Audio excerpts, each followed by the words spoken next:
एक बार जंगल में तेज बारिश और तूफान आया। उस तूफान की वजह से नदी में 2 अंडे बहते हुए एक सूखी जगह पर आकर रुक गए।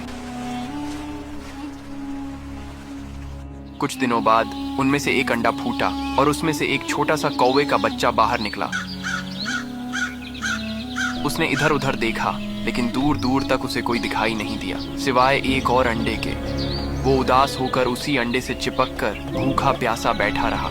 कुछ दिनों बाद दूसरा अंडा भी फूटा और उसमें से एक नन्ही गौरैया का बच्चा बाहर निकला। नया दोस्त पाकर कौवे का बच्चा बहुत खुश हो गया। अब दोनों साथ साथ रहते। तुम कौन हो?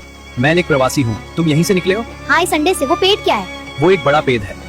चलो साथ में चलते हैं। हाँ, ये जगह अनोखी है। देखो पेड़ कितना बड़ा है। हमें वहाँ तक जाना है। दूर दूर तक पैदल चलकर खाना तलाशते और जैसे तैसे अपना पेट भरते। धीरे धीरे समय बीता और दोनों बड़े हो गए। एक दिन तेज गर्मी पड़ रही थी। गर्म रेतीली हवा चल रही थी। गौरैया को कहीं भी खाना और पानी नहीं मिला। वो भूख प्यास से बेहाल हो गई और वहीं जमीन पर बेहोश होकर गिर पड़ी। उसकी सांसें लगभग थम सी गई थीं। तभी कौवा उसे ढूंढता हुआ वहां पहुंचा। उसने उसे उठाने की कोशिश की, लेकिन वो बेजान सी पड़ी थी। कौवा उसे तुरंत उठाकर एक पेड़ की छाया में ले गया।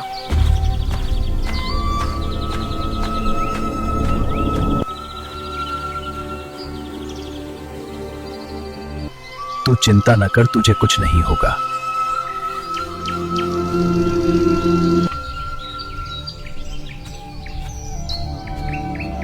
और पास के तालाब से पेड़ के पत्ते में पानी भर कर लाया। उसने धीरे धीरे पानी गौरैया के मुंह पर डाला। कुछ ही देर में गौरैया को होश आने लगा। फिर कौवा तालाब के पास गया, मिट्टी खोदकर कुछ केंचुए निकाले और उसे खिलाया।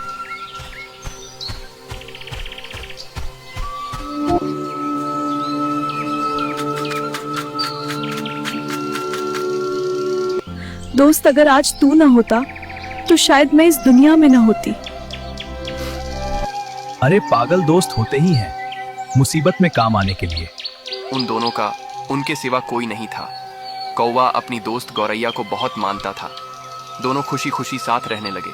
कई महीने गुजर गए। एक दिन गौरैया ने एक विशाल पेड़ के पास अपना नया घोंसला बनाया और खाना लेने चली गई। कौवा थोड़ा आलसी और चालाक था। वो गौरैया के नए घोंसले में रहने लगा। अरे वाह, कितना कमाल का घर बनाया है दोस्त गौरैया ने। मगर उसने बताया नहीं। ओह, लगता है सरप्राइज देना चाहती होगी।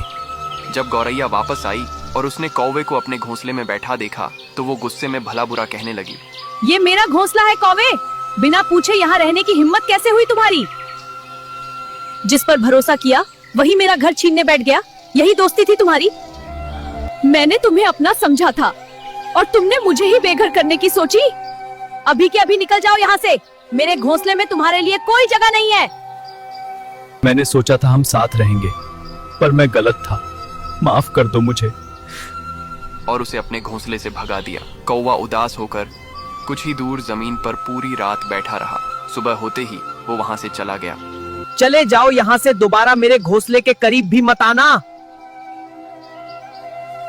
अगला पार्ट देखने के लिए कमेंट में लिखें पार्ट 2।